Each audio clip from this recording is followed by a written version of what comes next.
네, 안녕하세요, 여러분. 드디어 대단원 3단원 마지막이죠. 파동과 정보통신에 대해서 공부를 해보도록 하겠습니다. 자, 오늘은 그중에 첫 번째 파동에 대해서 배울 텐데요.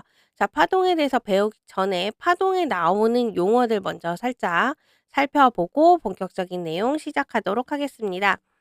자, 먼저 파동이란 무엇일까요? 파동. 파동이라는 건 어느 한 점의 진동이 매질이라는 걸 통해서 이렇게 공간으로 퍼져 나가는 현상을 우리가 파동이라고 하는데, 그럼 매질은 뭐냐? 그 파동을 전달하는 물질을 우리가 매질이라고 합니다. 근데 이때 파동이 전파돼서 진행을 할 때 매질이라는 건 이 매질이 직접 뭔가 이동하는 것이 아니라 매질은 제자리에서만 진동을 해요. 자, 요런 파동을 그려볼까요? 자, 그럼 여기 매질들이 있겠죠. 자, 그러면 이 매질들이 직접 진동하는 게 아니라 직접 이동하는 게 아니라 매질은 제자리에서만 진동을 해요. 그러니까 요렇게 있던 매질들이 진동을 하면서 옆에 에너지만 전달을 해 주는 거예요. 그럼 이 에너지를 받은 애가 좀 있다 진동을 하게 되고, 또 전달받은 애들이 뒤늦게 진동을 하게 되면 매질이 요렇게 진동을 하게 되겠지요. 음. 그걸 쭉 이어 놓은 거 우리가 파동이라고 하는 거예요. 자, 여기서 기억해야 될 거, 매질은 직접 이동하지 않는다. 매질은 제자리에서만 진동을 한다. 단지 뭐만 전달한다? 에너지만 전달을 한다. 자, 근데 우리가 앞에서 배웠던 애들 중에 매질이 없어도 진동을 하는 애가 있었어요. 뭐냐면 전자기파. 우리가 빛 배웠죠. 앞에 상대성 이론할 때. 전자기파라는 거는 매질이 없어도 진행을 할 수 있습니다. 우리 앞 단원에서 배웠고요. 다시 파동 올라갈게요. 자, 파동이라는 건 어느 한 점에서 진동이 매질을 통해서 공간으로 퍼져 나가는 현상이라고 했어요. 자, 교실을 예로 들어볼까요? 교실이 이렇게 있고, 앞에서 선생님이 수업을 하고 계십니다. 그러면 이렇게 뒤에 앉아있는 학생들이 수업 내용을 들으실 수 있게 되겠죠. 자, 왜 우리에게 소리가 들릴까요?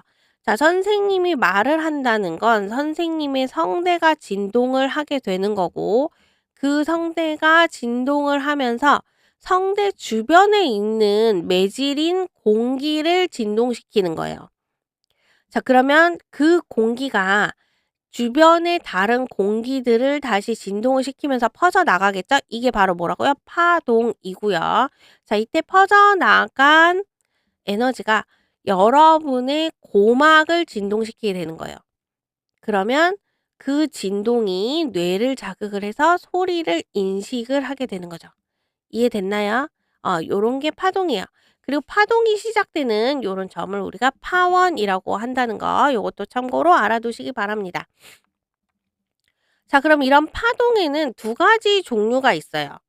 자, 먼저 횡파라는 애가 있고요. 다음 페이지에 보이시는 종파라는 파동이 있습니다. 자, 먼저 횡파 살펴볼게요. 횡파라는 건 뭐냐면 아래 그림에 보시는 것처럼 이렇게 S자 곡선처럼 움직이는 게 횡파예요. 자, 얘는 어떻게 진동하나요? 지금 이 손이 위아래로 흔들고 있죠. 위아래로 진동하는 거예요. 자, 진동 방향은 Y축 방향인데 파동은 어디로 진행해요? 그죠. 앞으로 이렇게 쭉 진행을 하게 되죠. 자, 진동 방향과 진행 방향이 어떤가요? 그죠. 수직이죠, 수직. 매질이 진동하는 방향이랑 파가 진행하는 방향이 서로 수직한 파동을 우리가 뭐라고 한다? 횡파라고 합니다. 이런 파동의 대표적인 예로는 물결파가 있고요. 또 우리가 앞서 배웠던 전자기파, 빛이라고 하는 전자기파가 여기에 포함이 되고, 지진파에 요거 뭐처럼 생겼나요? S자처럼 생겼죠. S파가 여기에 해당이 됩니다. 자, 근데 단 우리 앞에서 상대성 이론할 때 했었어요. 빛은 어디에서 제일 빠르다? 그렇죠. 진공 상태에서 제일 빠르다. 진공이라는 건 아무것도 없는 상태, 매질이 없는 상태. 즉 전자기파는 매질이 없어도 진행을 할 수 있는 파동이기 때문에 횡파라고 말할 수는 없지만 뒤에서 전자기파의 발생에서 다시 자세히 다룰 건데요. 전자기파라는 건 전기장이랑 자기장이랑 서로 수직하게 진동해서 만드는 파동이거든요. 어, 그래서 행파로 우리가 분류를 하게 됩니다. 자, 요 내용은 뒤에서 다시 한번 하도록 하겠습니다. 자, 이때 전자기파의 진행 속력은 어디서 제일 빨라요?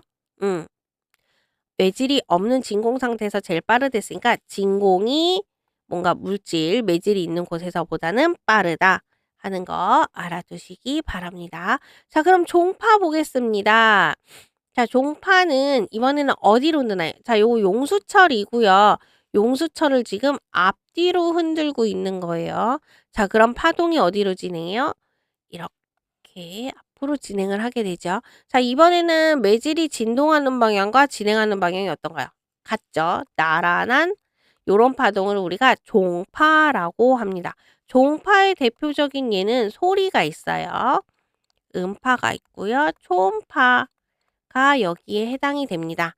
또한 지진파의 피파도 여기에 해당이 됩니다. 자, 그래서 여기 그림을 잘 보시면 용수철을 앞뒤로 진동을 시키면 파동도 앞으로 진행을 하는데 나란하게 진행을 하는데 이때 이렇게 촘촘하게 모여 있는 부분이 보이실 거예요.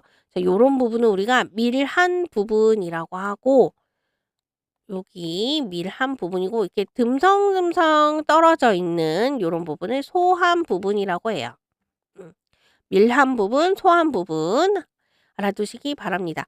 그리고 이따가 횡파의 표현에서 다루겠지만 우리 이미 알고 있으실 거예요. 마루에서 마루, 골에서 골이 파장이다라는 거 들어보신 적 있죠? 자, 이때 종파의 경우는 밀한 부분에서 밀한 부분까지를 우리가 한 파장이라고 부릅니다. 요것도 참고로 알아두시기 바랍니다. 자, 이때 종파는 대표적인 예가 소리라고 그랬잖아요. 소리는 어디에서 제일 빠르게 진행을 할까요? 자, 매질이 옆에 매질로 바로바로 에너지를 전달해 줄 수 있으면 파동이 빠르게 진행을 하겠죠. 자, 즉 매질이 빽빽하게 모여 있으면 빨라질 거예요. 자, 매질이 빽빽하게 모여 있는 물질의 상태를 우리가 뭐라고 하죠? 고체라고 하죠. 고체는 원자들이 빼곡하게 붙어 있는 거고 기체는 듬성듬성 있잖아요. 그래서 소리의 진행 속력은 고체일 때가 가장 빠르고 기체일 때가 가장 느립니다. 어떤 경우에 이거 헷갈리시면 안 돼요. 소리의 경우에는 고체가 제일 빠르고 그다음이 액체, 그다음이 기체 요런 순으로 빠르다. 자, 그리고 똑같은 기체 상태라고 한다면 언제가 빠르게 매질이 움직이나요? 매질이 빨리 이동할 수 있으면 되죠. 매질의 운동이 활발할수록 빠른데 어떨 때 매질의 운동이 활발해질까요? 그렇죠. 온도가 어떨수록 높을수록. 그래서 온도가 높을수록 매질의 운동이 활발할수록 빠르다. 그래서 소리의 진행 속력은 기억하셔야 됩니다. 고온일 때가 빠르고요. 고체일 때가 빠릅니다. 자, 요거 꼭 기억해 주세요. 그래서 파동의 종류, 횡파와 종파 두 가지 알아보았고요. 자, 그럼 횡파가 어떻게 표현되는지 횡파 또는 파동에 쓰이는 용어들 한번 살펴보도록 할게요. 자, 파동을 보시면 횡파를 보시면 이렇게 볼록 튀어나와 있는 진동 중심 여기 중심에서 가장 높은 곳이 보이실 거예요. 이 부분이 뭐예요? 그죠? 마루라고 하는 거고 진동 중심에서 제일 낮은 쪽 제일 낮은 곳을 우리가 골이라고 부릅니다. 자, 마루와 골은 다 이해되셨죠? 자, 이때 마루에서 그 다음 마루까지 요 길이 지우고 다시 한번 써보겠습니다. 자, 마루가 여기 있죠. 여기 마루에서 그 다음 마루까지의 이 길이 여기서 보면 1에서 5까지 요 길이를 우리가 한 파장이라고 불러요. 파장. 파장은 우리가 람다라고 표현을 합니다. 그럼 마루에서 마루만 되냐? 아니죠. 여기 파장이 요렇게 이렇게 연결이 돼 있다면 요 부분도 골이 되겠죠? 그럼 골에서 그다음 골까지 여기 3에서 여긴 7이 되겠죠. 요 길이도 뭐에 해당된다? 한 파장에 해당이 됩니다. 되셨나요? 그래서 마루와 마루 또는 골과 골 사이의 거리를 우리가 뭐라고 한다? 파장이라고 부르고 이렇게 표시를 하고 람다라고 읽습니다. 근데 이거 어떻게 보여요? 여기 중간이잖아요. 중간에 숫자가 보기 힘드시면 요것도 참고로 알아두시기 바랍니다. 파장은 마루에서 마루, 골에서 골도 되지만 이렇게 쌓인 한 주기에 해당되는 요 길이 또한 뭐다? 한 파장이라고 한다. 자, 파장은 마루와 마루, 골과 골 쌓인 한 주기를 우리가 파장이라고 한다. 요거 세 가지를 모두 머릿속에 넣어두시면 파동 분석하는데 훨씬 수월하게 분석하실 수 있을 거라고 생각이 됩니다. 자, 또한 횡판폰 그림 잘 보시면 진동 중심에서 제일 높은 곳까지 또는 진동 중심에서 제일 낮은 곳까지 변위가 최대치인 이 부분 보이시나요? 요 부분은 우리가 변위라고 부릅니다. 변위. 됐나요? 자, 근데 우리 지금 마루, 골은 다 똑같고 파장, 변위를 다 어디에서 보았어요? 왼쪽에 있는 표현 그림에서 보았죠? 자, 이때 왼쪽이랑 오른쪽이랑 비슷하게 생겼는데 차이가 뭐냐면 X축이 왼쪽은 거리라고 되어 있고 오른쪽은 시간이라고 되어 있어요. 그래서 X축의 양이 거리라고 표현이 되어 있으면 우리가 거기서 파장과 변이, 마루, 골 요런 정보들을 얻을 수 있고요. 자, X축이 시간으로 표현되어 있으면 여기에서는 시간에 관한 정보들을 알 수 있어요. 자, 매질이 진동 중심에서 출발해서 이번엔 오른쪽 그림 보겠습니다. 매질이 진동 중심에서 출발해서 요렇게 아래로 내려갔다가 다시 올라갔다가 다시 제자리로 오는 걸 시간에 따라 나타낸 게 바로 이 그림이에요. 이해되셨나요? 매질이 진동 중심에서 아래로 내려갔다가 올라갔다가 제자리. 이게 뭐죠? 한 번 진동한 거죠. 자, 아래로 내려갔다가 올라갔다가 제자리. 여기까지가 뭐예요? 한 번 진동한 거예요. 이때 매질이 한 점에서 한 번 진동하는데 걸린 시간. 자, 뭐라고요? 한 번 진동하는데 걸린 시간은 우리가 주기라고 하고 대문자 T로 표시합니다. 자, 진동 중심에서 그 다음 진동 중심으로 도착할 때까지 또는 이것도 되겠죠? 골에서 그 다음 골까지 오는 것도 주기이고요. 또는 마루에서 그 다음 마루까지 가는 것도 진동이겠죠. 어느 한 점에서 원래 자리로 다시 되돌아올 때, 한 번 되돌아올 때 걸린 시간을 우리가 주기라고 합니다. 이해되셨나요? 원래는 제자리에서 이렇게 진동하는 건데, 제자리에서 이렇게 진동하는 건데, 우리가 시간상 나타내기 때문에 이렇게 사인 형태의 그래프로 나타난다는 거, 그거 구별하시고요. 자, 이때 주기 개념 알아두시고, 주기는 또한 진동수라는 개념과 역수관계에 있어요. 자, 진동수랑 주기랑 헷갈리시면 안 됩니다. 자, 진동수는 매질이 한 번 진동하는데 걸린 시간이고요. 주기는 한 번 진동하는데 걸린 시간이고 진동수라는 건 매질이 1초 동안 몇 번 진동하는지예요. 자, 다시 주기는 한 번 진동하는데 걸린 시간, 진동수는 1초에 몇 번 진동했냐를 나타냅니다. 그래서 진동수의 단위는 헤르츠예요. Hz, 헤르츠라고 단위가 붙고요. 이런 거 들어보셨을까요? 60헤르츠. 그럼 이건 뭐예요? 1초에 60번 진동한다 라는 의미예요. 그리고 요 진동수와 주기는 무슨 관계? 역수 관계에 있다. 요거까지 기억해 주시기 바랍니다. 자, 그럼 우리가 이 모든 것들을 한 이유는 바로 하나를 알기 위해서예요. 뭐냐면 파동의 전파 속도를 알기 위함입니다. 자, 속도 어떻게 구하나요? 우리 이미 제일 앞 단원에서 배웠죠? 속도는 시간, 걔가 이동한 거리를 시간에 대해서 표현한 게 속도예요. 그래서 우리가 시간분의 이동 거리로 구했죠? 그대로 해주시면 됩니다. 자, 시간분의 이동 거리고요. 여기서 시간은 뭐에 해당이 돼요? 그렇죠. 주기 t에 해당이 되죠. 자, 이동 거리는요. 한 번 진동하는데 이동한 거리 뭐예요? 마루에서 그 다음 마루까지 또는 골에서 그 다음 골까지가 한 번 진동하는데 얘가 이동한 거리죠. 우리가 그런 걸 뭐라고 한다? 그죠? 파장이라고 한다. 그래서 t분의 람다로 나타낼 수 있고 얘는 무슨 관계에 있다? t와 진동수는 역수 관계에 있다. 여기 한 칸이 더 있네요. 요거 빼시고 그래서 요 주기 t를 진동수로 바꾸면 요렇게도 표현이 되겠죠. 자, 요 식은 굳이 외우실 필요 있을까요? 없을까요? 그렇죠. 없죠. 속도 구할 수 있는 사람이라면 누구나 다 바로 변형해서 쓸 수 있기 때문에 굳이 이 식 하나를 더 외우실 필요는 없다고 생각이 듭니다. 하지만 꼭 기억은 하셔야 하는 식이지요. 파동의 전파 속도는 다시 한번 써볼까요? 파동의 전파 속도는 있고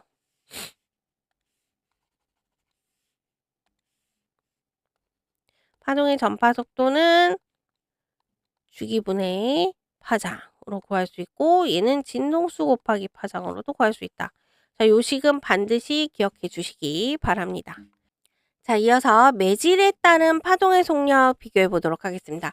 자, 매질에 따라서도 파동의 속력이 달라지는데 우리는 지금 줄, 물결, 소리 요 세 가지 매질에 대해서 살펴보도록 할 거예요. 자, 먼저 줄에 생긴 파동의 속력 볼게요. 자, 줄은 가늘고 팽팽할수록 줄의 장력이라는 게 커지게 되고요. 자, 장력이라는 게 커지게 되고 그 장력이라는 게 커지면 줄의 각 부분들이 강한 힘을 받기 때문에 파동이 빠르게 전달이 됩니다. 우리 장력 배웠죠, 장력. 역학 문제 풀 때 왜 물체가 이렇게 매달려 있으면 요때 요 실이 잡아당기고 있는 그런 힘을 우리가 장력이라고 한다라고 했죠. 요 장력을 지금 얘기하는 거예요. 자, 이런 장력이 언제 커지냐면 줄이 가늘고 팽팽할수록 커지게 돼요. 그리고 그 장력이 커지게 되면 줄이 각각 그 부분마다 받는 힘들이 찢어서 파동이 빠르게 전달이 돼요.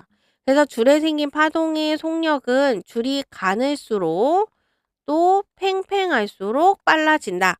요 정도만 아시면 될 것 같습니다. 왜냐면 요 장력이 커지고 하는 부분을 유도하는 거는 고등학교 과정에서 살짝 벗어나기 때문에 요 기본 개념만 살짝 알고 넘어가시면 될 것 같고요. 자, 물결파의 속력 보도록 할게요. 물결파의 속력은 보통 우리 생각에 물의 깊이가 얕으면 빨라질 거라고 생각하기 쉬운데 자, 아닙니다. 물의 깊이가 얕게 되면은 바닥과 금방 닿잖아요. 바닥과의 마찰 때문에 속력이 느려져요. 그래서 물결파는 물이 깊을수록 빨라져요. 자, 요거 헷갈리시면 안 됩니다. 물의 깊이가 얕으면 바닥이랑 물과의 그 마찰 때문에 속력이 오히려 느려지기 때문에 물의 깊이가 깊을수록 빠르다 하는 거 알아두시고요. 자, 소리는 앞에서 했으니까 정리하고 넘어갈게요. 소리는 어디가 빠르다고요? 그쵸. 매질이 빽빽하게 모여 있을수록 빠르다. 그래서 고체가 가장 빠르고 그 다음에 액체, 그 다음에 기체 순으로 빨라지고 온도가 어떨수록 빠르다? 매질이 활발하게 움직일수록 빠르니까 온도가 높을수록 빠르다 하는 거 기억해 두시기 바랍니다. 자, 그 다음에 개념 확인 문제가 나오는데 갑자기 파장, 주기, 속도 요런 걸 구하래요. 자, 요거는 앞 페이지 보시고 하시면 됩니다. 앞이 복잡하네요. 자, 여기 횡파에 표현했던 요 그래프 보시고 뒤에 있는 개념 문제 보시면 돼요. 지우는 게 일이네요. 그래도 어디 한번 지어 보도록 합시다. 이거 한꺼번에 안 지워지나. 이거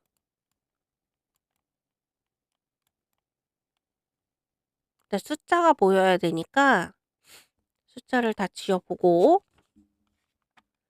하도록 하겠습니다. 보이는 데까지만 지울게요. 깨끗이 지워지지 않아도 조금 양해 부탁드립니다.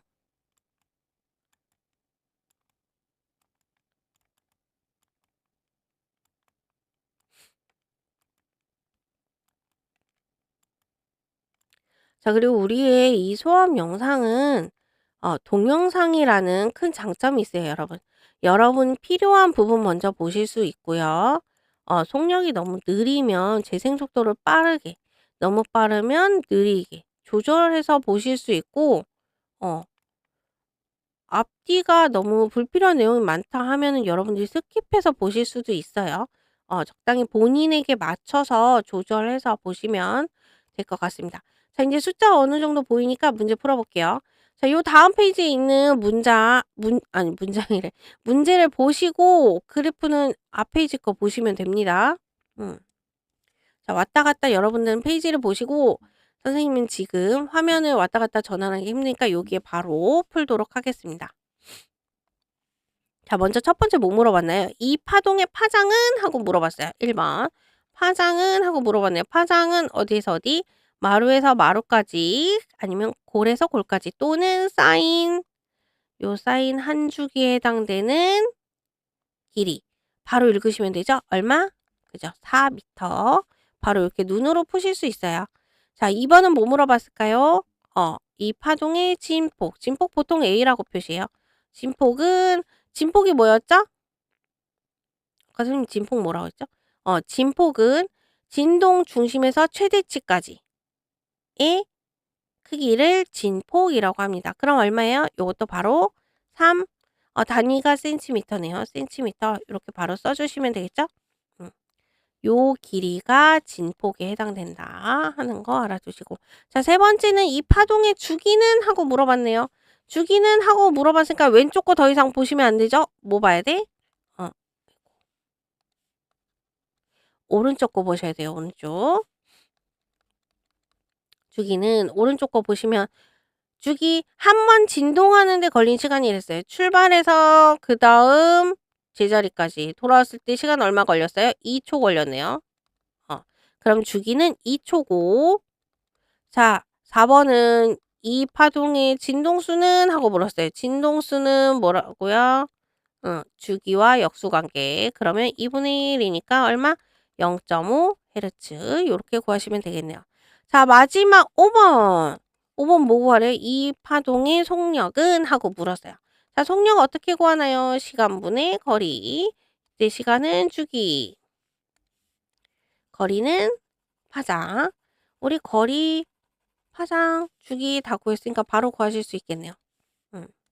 파장은 주기가 아까 2 초, 파장이 4 미터 하면 얼마? 2 미터 퍼 세크. 바로 구하실 수 있겠죠? 음. 어렵지 않습니다, 여러분. 차근차근 하시다 보면 파동은 오히려 앞 단원들보다 상대적으로 쉬울 수 있으니까 앞에서부터 개념들을 차곡차곡 정리하고 넘어가시기 바랍니다. 자, 그럼 인제 여러분들 기출 문제 한번 풀어 보도록 할게요. 자, 그림은 진동수가 다른 두 음파 AB를 발생시키고 있는 구급차를 나타낸 것이다. 맞는 설명 골라라 라고 했네요. 자, 기억 볼게요. A와 B는 공기 중에서 진행할 때 공기의 진동에 의해 전달된다. 자, 두 음파라고 했어요. 음파는 뭐죠? 소리. 소리는 뭐가 있어야 된다? 매질이 있어야 된다. 그래서 요런 매질이 있어야 진행하는 요런 파. 그리고 소리는 횡파, 종파 중에 뭐에 해당이 돼요? 종파에 해당이 되죠. 자, 종파인 소리 매질이 반드시 있어야 진행을 하고 그 매질이 뭐다? 공기. 그럼 기억은 맞는 거고요. 니은 진동수가 A가 B보다 크다라고 했어. A는 뭐라고 했어요? 사이렌 소리. 사이렌 소리예요. 우리 귀에 들리는 사이렌 소리고 자, B는 후방 센서의 초음파예요. 초음파라는 건 진동수가 더 큰 파를 우리가 초음파라고 하죠. 음파는 우리 귀에 들리지만 초음파는 귀로 들을 수 없어요. 자, 음파보다 초음파가 진동수가 더 작죠. 그래서 니은은 틀렸고요. 자, 디귿 비는 공기 중에서보다 물속에서 더 빨리 진행한다. 자, 소리의 진행 속력 어디가 제일 빠른가요? 매질이 있어야 돼요.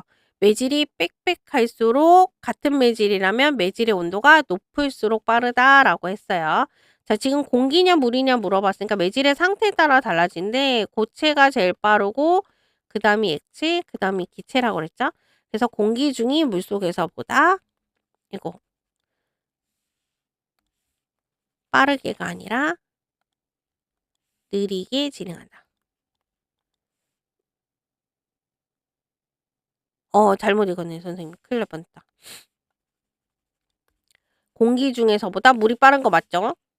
큰일 날 뻔했네요. 그래서 디귿도 맞네요. 그래서 정답은 4번입니다. 자, 요런 부분 헷갈리시면 안 돼요. 선생님 지금 밑에 보다가 위에 문제를 잘못 읽었어요. 공기 중에서 보다 물속에서 더 빨리 진행한다 했으니까 맞죠? 물속이 공기 중보다 빠르니까. 자, 요런 거 실수하시면 절대 안 됩니다. 자, 그럼 여기까지가 파동의 표현과 파동에 대한 전반적인 이야기를 나눴고요. 자, 이제 본격적으로 파동의 굴절에 대해서 살펴보도록 하겠습니다. 자, 파동이 이렇게 아래 그림 보시면 공기 중에서 진행을 하다가 물속으로 들어가면서 꺾이게 되죠. 이렇게 공기와 물이라는 거는 매질이 달라지는 거예요. 공기에서 진행하던 빛이 다른 매질인 물로 진행할 때 뭐가 달라지나요? 공기와 물에서의 파동은 그렇죠. 파동의 속력이 변해요. 그래서 파동이 진행하다가 다른 매질로 진행할 때 속력이 이렇게 변하게 되면 그 매질의 경계면에서 파동의 진행 방향이 꺾이게 되는데 이렇게 파동의 진행 방향이 꺾이는 현상을 우리가 굴절이라고 합니다. 자, 오른쪽 그림 보면서 다시 살펴보도록 하겠습니다. 자, 파동이 어떻다고요? 입사를 하는데 공기 중에서 물속으로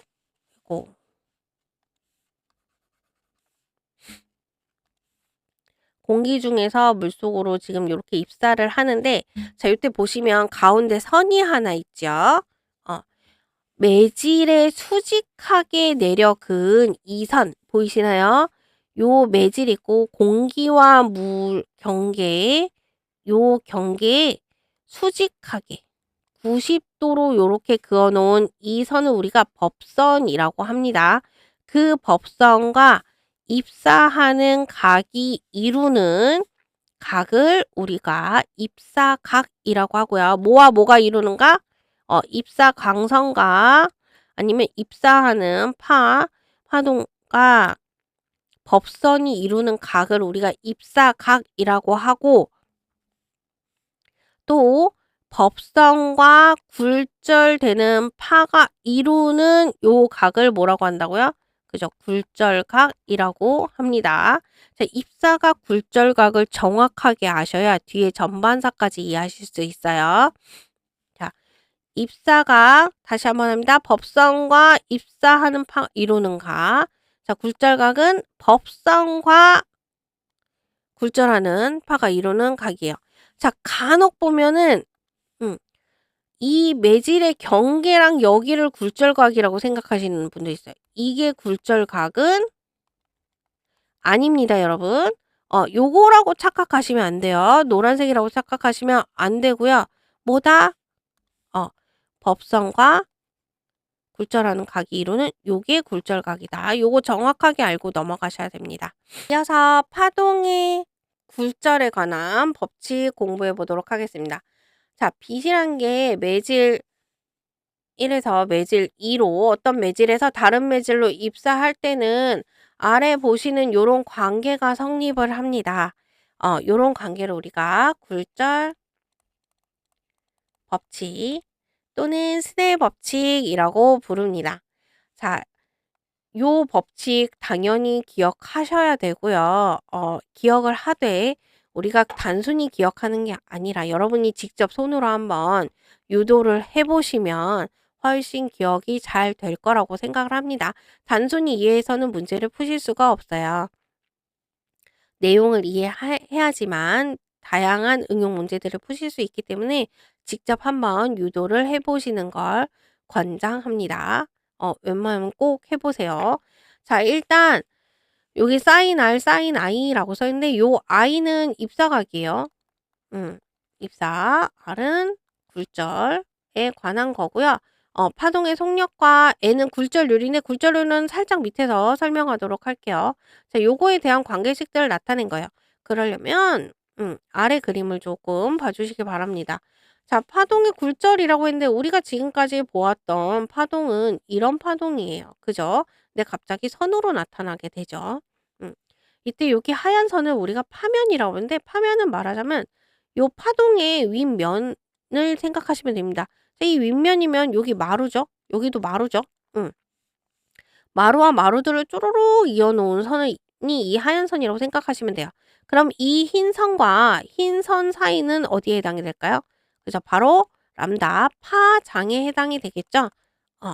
요거를 이해하시면서 문제를 아니 요 그림을 보시기 바랍니다. 음. 자, 그러면 우리가 이 파장을 한번 표현을 해 볼게요. 자, 람다 원은 요 부분에 해당이 되겠죠. 요 부분을 매질의 경계면에서 한번 찾아볼까요? 자, 어디에 해당이 되나요? 요게 람다 원에 해당이 되겠네요. 자, 람다 원은 BB 프라임에 해당이 될 거고요. 자, 얘를 바꿔서 표현해 보면 파동의 진행 속력은 시간분의 파장에 해당이 되고 요식을 바꾸면 파장은 속도와 시간으로 나타낼 수 있죠. 그럼 요 람다1은 V1 T로도 나타낼 수 있겠네요. 매질 1에서의 속도가 V1이니까. 그럼 같은 방법으로 파장 매질 2에서의 파장을 표현하면 얘는 A 프라임이 될 거고요. 자, 얘는 V2 T로 표현할 수 있겠네요. 자, 여기까지 되셨나요? 자, 그럼 얘를 인제 위에 있는 굴절 법칙실 보면 sin I, sin R로 표현을 했잖아요. 자, sin I로 표현해 봅시다.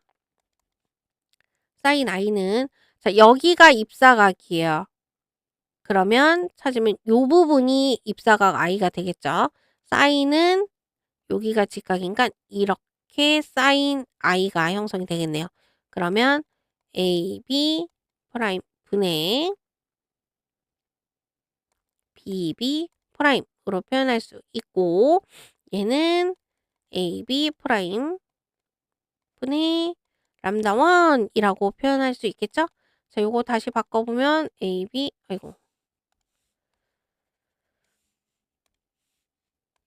AB 프라임 분의 V1T로도 나타낼 수 있겠네요. 자, 여기까지 진행되십니까?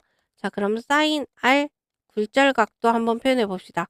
여기가 굴절각 R이죠? 법선과 굴절 광선이 이루는 각. 자, 요 R 찾아보면 여기가 R에 해당이 되겠고 여기가 직각이니까 sin R은 이렇게 되겠네요. 그러면 AB 프라임 분의 A 프라임 위에 선분 표시 지울게요. 헷갈리실 것 같으니까. 그러면 AB 프라임 분의 람다 2는 AB 프라임 분의 V2T 요렇게도 나타낼 수 있겠죠. 자, 요거를 위에 있는 것처럼 sin R분의 sin I 꼴로 바꾸면 AB 프라임 분의 람다 2 분의 AB 프라임 분의 람다 1 이라고 하면 AB 프라임 없어지니까 람다 2 분의 람다 1이 될 거고 V에 관한 걸로 바꾸면 AB 프라임 분의 V2T 분의 AB 프라임 분의 V1T면 AB 프라임 없어지고 T 없어지면 뭐만 남나요? V2 분의 V1만 남게 되겠네요. 자, 여기까지 되셨나요? 요렇게 어렵지 않게 여러분이 유도하실 수 있어요. 근데 마지막에 하나가 남았죠. N1, N2에 관한 식. 요 N은 뭐냐 하면 매질에서의 빛의 속력에 대한 진공에서의 빛의 속력이에요. 진공에서의 빛의 속력 광속 C랑 매질에서의 빛의 속력 V랑 비교해 놓은 값이 바로 N이라고 표현되는 굴절률이에요. 굴절률. 자, 요 굴절률은 진공에서의 빛의 속력과 매질에서의 빛의 속력을 비교한 거기 때문에 매질에서의 빛의 속력 V에 V 대 진공에서의 빛의 속력 C로 나타낼 수 있습니다. 자, 빛의 속력은 어디에서 제일 빠르다고 했죠? 진공에서 제일 빠르다고 했어요. 그래서 매질에서의 빛의 속력은 항상 어디보다는 느리겠어요? 그죠? 진공에서보다는 느려요. 항상 느리다 하는 거 알아두시고 굴절률은 잘 보세요. 빛의 속력, 진공에서의 빛의 속력은 일정한 값 C로 나타낼 수 있죠. 그러니까 매질에서의 빛의 속력이 커지면 굴절률은 작아지겠죠. 굴절률은 매질에서의 빛의 속력이 어떨수록 느릴수록 커진다 하는 거 알아두시고 자, 이 매질에서의 빛의 속력은 매질마다 빛의 속력이 달라지잖아요. 매질이 바뀌면서 속력이 달라지는 거잖아요. 그래서 이 굴절률은 그 매질에서의 속력에 의해서 결정이 되기 때문에 그 매질의 고유한 특성을 나타냅니다. 그래서 굴절률은 매질의 특성을 나타내는 값이다라는 거 함께 기억해 주시면 좋을 것 같습니다.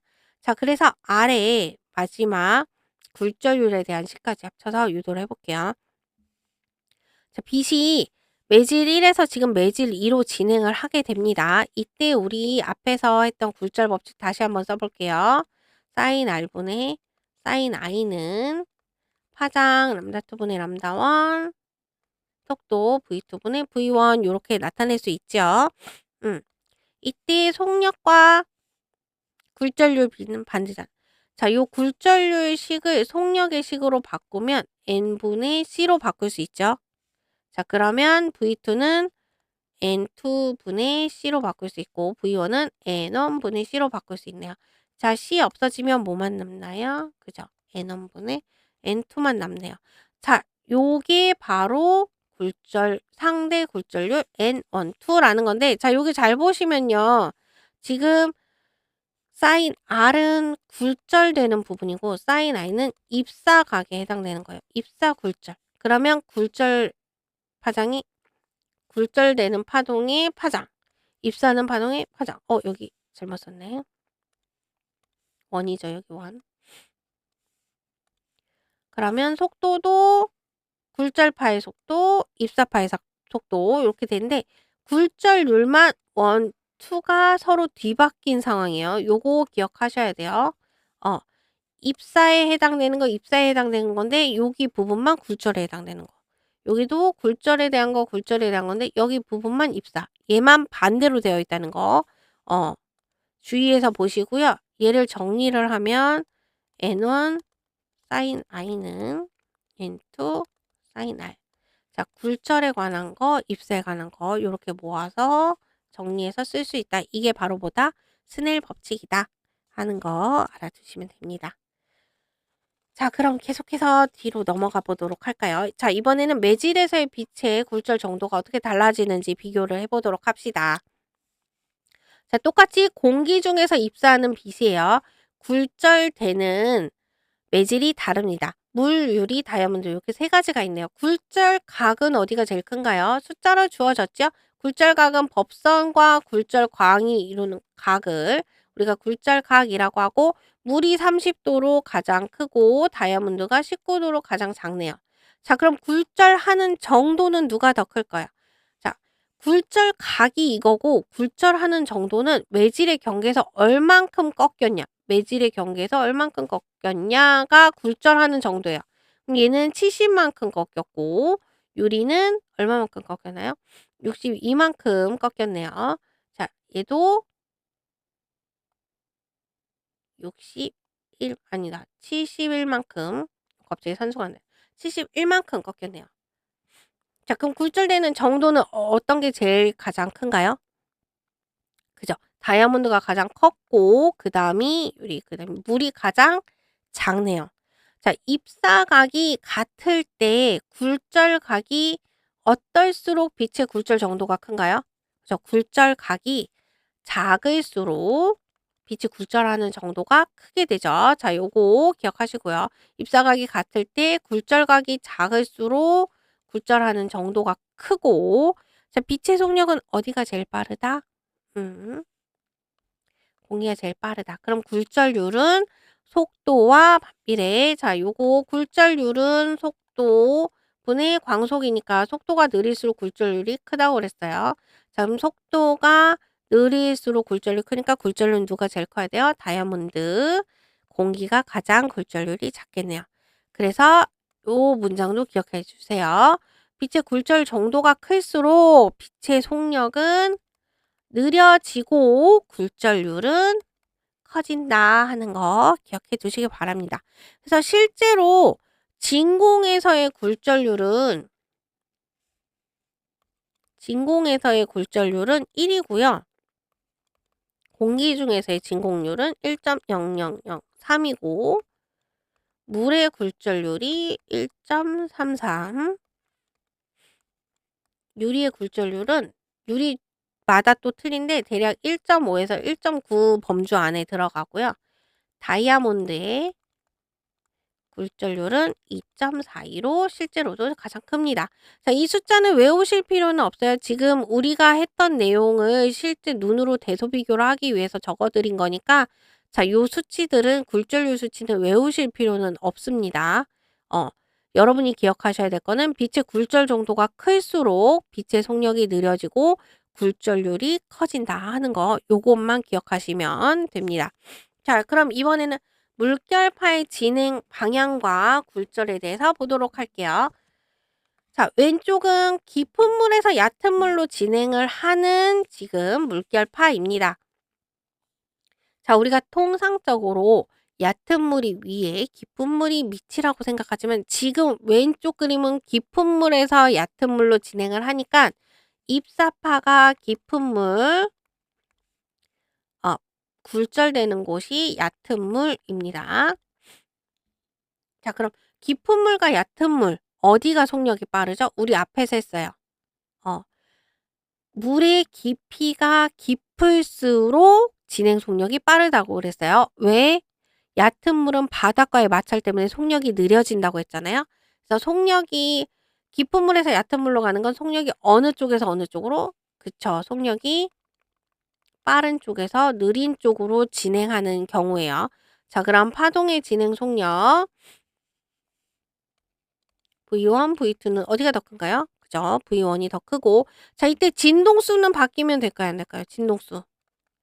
자, 내가 어항에다가 대고 어항 위에서 아래로 도 하고 소리를 냈어요. 자, 위와 아래에서 도라는 음이 바뀌면 되나요? 안 되겠죠? 음의 높낮이를 결정하는 건 진동수예요. 진동수가 달라진다는 건 음이 달라진다는 거예요.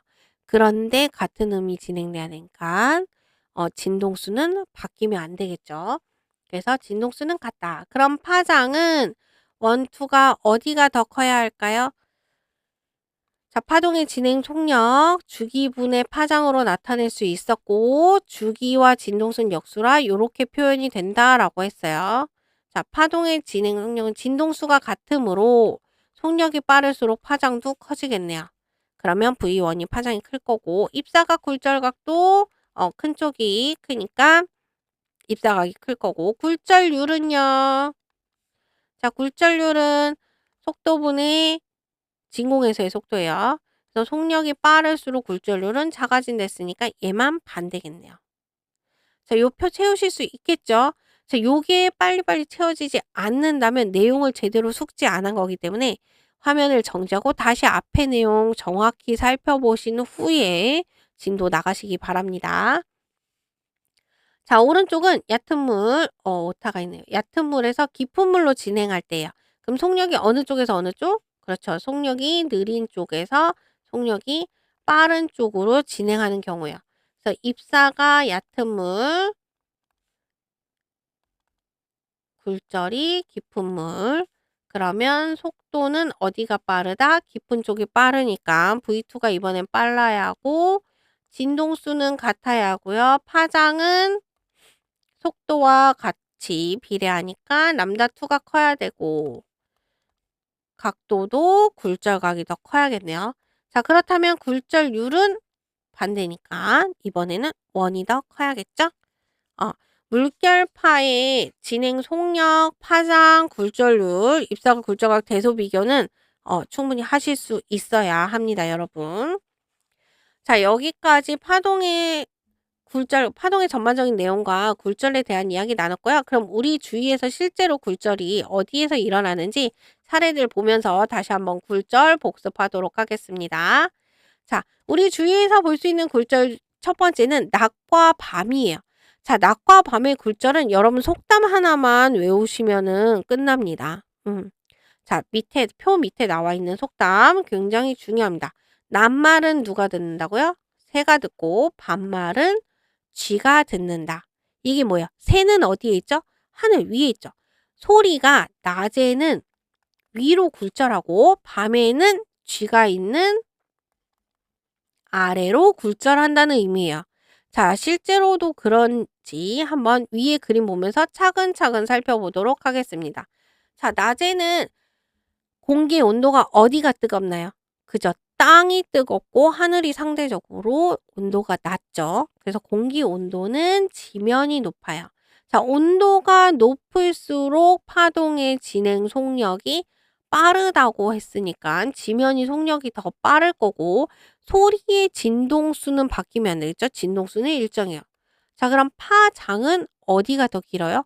속력과 비례하니까 파장도 지면이 더 길게 돼요. 그래서 파장이 긴 데서 짧은 쪽으로, 속력이 빠른 쪽에서 느린 쪽으로 진행을, 그러니까 낮에는 이렇게 속력이 꺾이는 파동이 꺾이는 거예요. 굴절이 일어나는 거고. 자, 밤에는요, 어디가 온도가 높나요? 이번엔 하늘이 온도가 높죠? 온도가 높으니까 진행 속력도 하늘이 빠르고, 진동수는 같아야 하고, 파장은 속력과 비례하니까 하늘이 길어야겠죠? 자, 이렇게 표를 다 채우실 수 있으면, 채울 수 있어요. 채우실 수 있으면 낮과 밤의 굴절이 어디로 이루어지는지 구별하실 수 있겠죠? 밤에는 속력이 하늘이 더 빠르니까 느린 쪽에서 빠른 쪽으로 진행을 하게 되는 거죠. 그래서 속력이 느린 쪽으로 꺾이니까, 땅 쪽으로 꺾이게 되는 거예요. 자, 낮과 밤의 굴절은 이렇고요. 자, 우리가 또 흔히 볼 수 있는 굴절, 물속에 잠긴 물체 볼 때의 굴절이 또 문제에 종종 나옵니다. 자, 일단 이것을 이해하려면 우리가 사물을 어떻게 인지하는지부터 이해를 하셔야 돼요. 우리가 물체를 볼 때는, 자, 여기 사과가 있어요. 자, 빨간 사과가 있습니다. 우리 눈에 사과가 왜 보이나요? 빛이 사과로 들어가서, 빛이 사과에 쪼여지면 이 사과에서 반사되어 나온 빛이, 우리가 이렇게 보는 거죠. 이해됐나요? 물체에서 반사되어 나온 빛을 우리가 보는 거예요. 그래서 우리 눈에 물체가 보이는 거고, 요거를 알고 요 내용 보셔야 합니다. 지금 그림에서는 물체에 들어가는 빛은 표현이 안 됐어요. 반사돼서 나온 빛만 지금 화살표로 표시가 된 거예요. 자, 그래서 공기 중에서 물 속으로 들어가서 이 발에서 반사되어 나오는 빛이 있겠죠? 그러면 이 발에서 반사되어 나오는 빛은 요렇게 반사돼서 진행을 하다가 물과 공기라는 매질이 달라지니까 여기서 굴절이 일어나서 꺾이는 거예요. 그래서 꺾여서 요렇게, 지금 컴퓨터로 선생님이 선을 그려서 선이 정확히 직선으로는 안 그려지네요. 이고. 자, 이 빛이 나오다가 꺾여서 요렇게 진행을 하게 됩니다. 직선으로 봐주세요. 진행을 하게 돼요. 그런데 여기서 우리 눈은 빛이 꺾이는 거를 인지할 수가 없어요, 여러분. 우리 눈은 빛이 직진만 인식을 하기 때문에 내 눈에 들어온 빛은 이거잖아요. 어. 그럼 이 빛이 이렇게 직선상에서 진행했다고 인지를 하는 거예요. 그래서 실제로는 이 아래에서 나온 빛이 여기서 이렇게 꺾인 거지만 내 눈은 내 눈에 들어온 빛 직선상에 이 물체가 있는 걸로 인지를 하는 거예요. 그러면 실제보다 이만큼 위에 떠 있는 것처럼 보이게 되는 거죠. 이해됐나요? 그래서 실제 위치보다 더 얕은 곳에 물체가 있는 것처럼 보인다. 다시 말해서 물체가 위로 떠 보이는 거예요. 이해되셨나요? 매질의 경계면을 통과할 때 공기 중에 위에 있는 관찰자가 보았을 때는 물체에서 반사된 빛이 꺾여서 들어오는 건 보이지 않고 내 눈에 들어온 빛의 연장 직선상에 있는 것처럼 인식을 하기 때문에 물체가 떠 보이는 거다라는 거 기억하시고요. 이와 유사한 예가 컵 속에 꽂아 놓은 빨대 같은 거, 컵 속에 들어가 있는 그릇 속에 들어가 있는 수저, 빨대 모두 다 해당이 되겠죠. 요런 애들도 다 같은 원리로 보인다라는 거 기억해 두시면 좋겠습니다. 자, 그럼 이어지는 내용은 신기루입니다. 자, 이 신기루는 같은 공기 중에서 일어나는 일인데 공기의 온도가 미세하게 변하면서 그 변화된 공기 중을 진행하는 빛의 속력이 따라 변해서 실제 위치가 아닌 데서 물체가 보이는 그런 현상을 우리가 신기루라고 하는데 자, 차근차근 자세히 살펴보도록 할게요.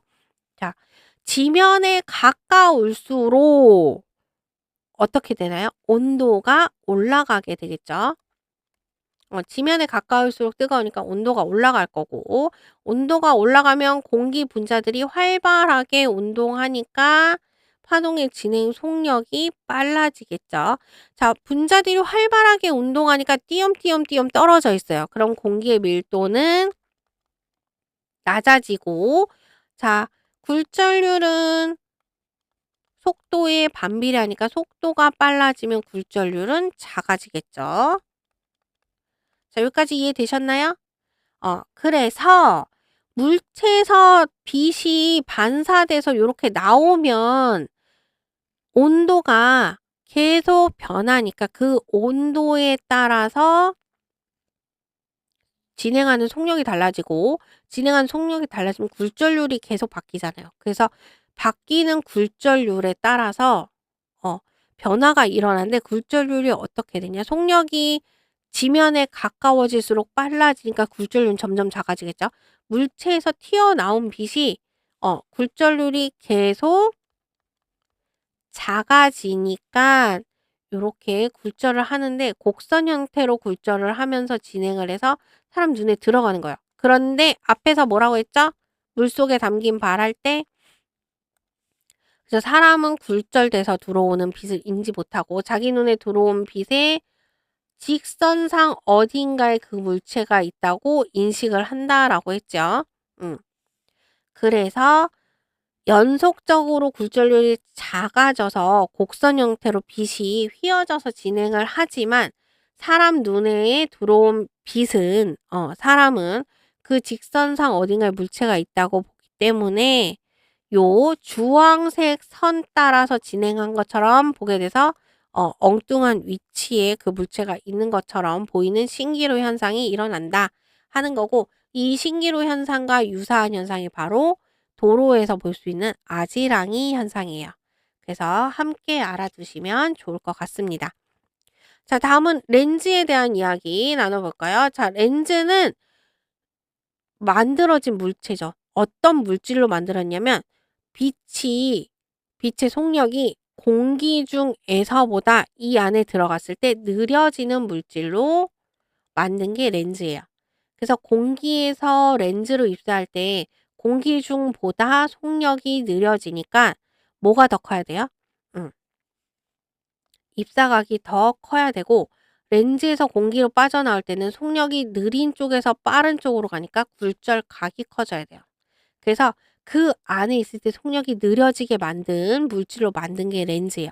근데 이 렌즈는 어떤 모양이냐에 따라서 빛을 모으거나 퍼지게 할 수 있는데 볼록 렌즈 같은 경우는 요렇게 나와서 한 점에서 모이게 만들어진 렌즈고 오목 렌즈 같은 경우는 요렇게 빛이 퍼지도록 만들어진 렌즈예요. 그래서 여기서 핵심 속력이 공기 중에서보다 느려지도록 하는 물질로 만들어진 게 렌즈이다. 그래서 공기에서 렌즈로 갈 때는 당연히 공기 중에 속력이 빠르니까 입사각이 더 커야 되고 렌즈에서 공기로 나올 때는 렌즈가 속력이 느려야 되니까 굴절각이 더 커야 한다 하는 거 알아두시면 좋겠습니다. 자, 여기까지가 굴절에 관한 내용이고요. 자, 굴절과 함께 더불어서 똑같이 꺾이는 현상이라서 여러분들이 많이 헷갈려 하는 게 파동의 회절이라는 거예요. 자, 파동의 회절은 교과서에 정식으로 들어가 있는 내용은 아니고요. 굴절과 헷갈리게 많이 나오는 부분이라 여러분들이 추가적으로 알아두셨으면 좋겠어서 선생님이 추가해서 넣어 놓은 내용입니다. 자, 회절이라는 건 뭐냐면 파동이 진행을 하는데 뭔가 장애물을 만났어요. 그럼 그 장애물을 뚫고 지나갈 수 없기 때문에 장애물의 모서리 부분에서 파동이 퍼져서 그 장애물 뒤쪽까지 널리 전달되는 그런 현상을 우리가 회절이라고 하는데 자, 여기서 여러분들이 캐치했어야 되는 상황. 파동이 진행하다가 투과할 수 없는 장애물을 만나서 뛰어 넘어가는 거랬잖아요. 그러면 매질이 바뀌나요, 안 바뀌나요? 어, 매질이 바뀐다는 얘기는 안 했어요. 자, 파동의 회절은 이게 핵심이에요. 같은 매질상에서 진행을 한다는 거예요. 그래서 같은 매질상에서 같은 파동이 진행을 하게 되면 그 파동의 당연히 진동수는 바뀔 수 없고 매질이 달라지지 않았으니까 파동의 진행 속력도 달라지지 않으므로 자, 속력 이거였죠. 얘가 같으면 당연히 파장도 변하면 안 되겠죠. 자, 소리의 회절을 예로 들어볼게요. 아래 그림 보세요. 자, 벽이 있고요. 여기 뒤에서 한 학생이 소리를 듣고 있는 거예요. 그래서 지금 여학생 뒤에서 소근소근 거리고 있는 거야. 자, 소리가 퍼져나가려고 하는데 벽이 막고 있어요. 그래서 벽의 모서리를 따라서 이렇게 파동이 꺾여서 진행하는 겁니다. 자, 이때 여러분이 이해하려면 반대로 하는 게 낫겠네요. 자, 어떤 남학생이 전화통화를 하고 있어요. 딱 손 모양이 전화통화를 하는 것 같죠? 전화통화를 하면서 누군가를 욕하고 있어요. 근데 뒷담을 하고 있는데 요 소리가 진행하다가 벽을 만났어요. 그래서 이 벽 모서리에서 꺾여서 진행을 하는 겁니다. 근데 이 뒤에 있는 여학생들이 들어버렸어요. 어떻게 들을 수 있을까요? 그죠? 회절이 일어났기 때문에 들을 수 있는 거예요. 자, 회절이 어떻게 일어났냐? 자, 남학생이 우리 보통 다른 사람에 대해서 뒷담을 할 때 큰 소리로 얘기하나요? 아니죠. 작은 소리로 얘기하게 되죠. 작은 소리로 소근소근 하다 보면 자연히 사람이 낮은 소리로 얘기하게 돼요. 저음으로 얘기한다는 거예요. 이해되셨나요? 자, 요게 회절이 잘 일어나기 위한 조건과도 관련이 있습니다. 회절이 잘 일어나려면 소리의 파장이 길어야 되고 장애물이 좁아야 되는데 왜냐하면 지금 이 회절은 같은 매질이랬잖아요. 그럼 진행 속력이 요럴 때 같은 매질이니까 속력이 같으니까 회절이 잘 일어나기 위해선 파장이 길어야 된대죠. 파장이 길어지려면 진동수가 작아야 돼요. 진동수가 작으면 우리가 보통 저음이라고 하지요. 저음일수록 회절이 잘 일어난다는 거예요. 우리가 소리를 작게 한다는 건 진폭을 줄이는 건데 진폭을 줄이면서 사람들이 암묵적으로 소리를 낮게 내요. 저음으로 낸단 말이야. 그러면 회절이 잘 일어나겠죠? 잘 꺾여 들어가요. 그러니까 뒤에 있는 사람이 훨씬 더 잘 들을 수 있는 거예요. 그러니까 우리가 누군가를 말할 때 뒷담을 할 때 잘 안 들리게 하려면 그럼 어떻게 해야 되나요? 그죠. 고음으로 하시면 됩니다. 자, 요거 교실이나 집에서 한번 실험해 보세요. 그럼 굉장히 재밌으실 거고 실제로 고음으로 하면 잘 안 들리는데 저음으로 하면 정확히 잘 들리는 거를 경험해 보실 수 있을 겁니다. 자, 그래서 회절이 잘 일어나려면 파장이 길어야 되고 장애물이 좁아야 된다. 틈이 좁아야 된다. 근데 이거보다 더 중요한 거는 굴절과 회절을 여러분이 구별하셔야 된다는 거예요. 자, 굴절은 어디에서 일어나는 거? 그죠? 다른 매질로 진행할 때.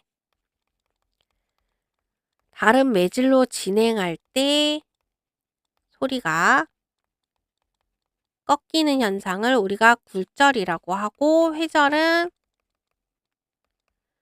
같은 매질로 진행할 때, 매질로 진행할 때, 글씨가 틈이 좁거나 장애물이 있을 때 소리가 꺾이는 그런 현상을 우리가 회절이라고 한다. 그래서 여기서 포인트는 뭐다? 굴절은 다른 매질로 진행할 때, 회절은 같은 매질에서 진행할 때. 그래서 문제 상황에서 다른 매질로 진행했는지 안 했는지를 정확히 확인을 하고 여러분께서 문제를 푸셔야 합니다. 자, 그래서 오늘 긴 시간 이렇게 회절까지 파동의 전반적인 이야기와 소리와 빛의 굴절에 대해서 이야기 나눴습니다. 첫 단원의 처음 치고는 굉장히 긴 시간 동안 수업이 진행되었어요. 그만큼 처음이 굉장히 중요하다는 이야기고, 이 부분을 이해하지 못한다면 뒤에 간섭 부분 이야기가 힘들어질 수 있으므로 여러분께서 이 첫 수업 이해가 잘 안 되시면 반드시 복습 또 복습해서 완벽하게 숙지하시고 그다음 전반사 파동의 간섭 진도 나가시기 바랍니다. 오늘 긴 시간 고생 많으셨습니다.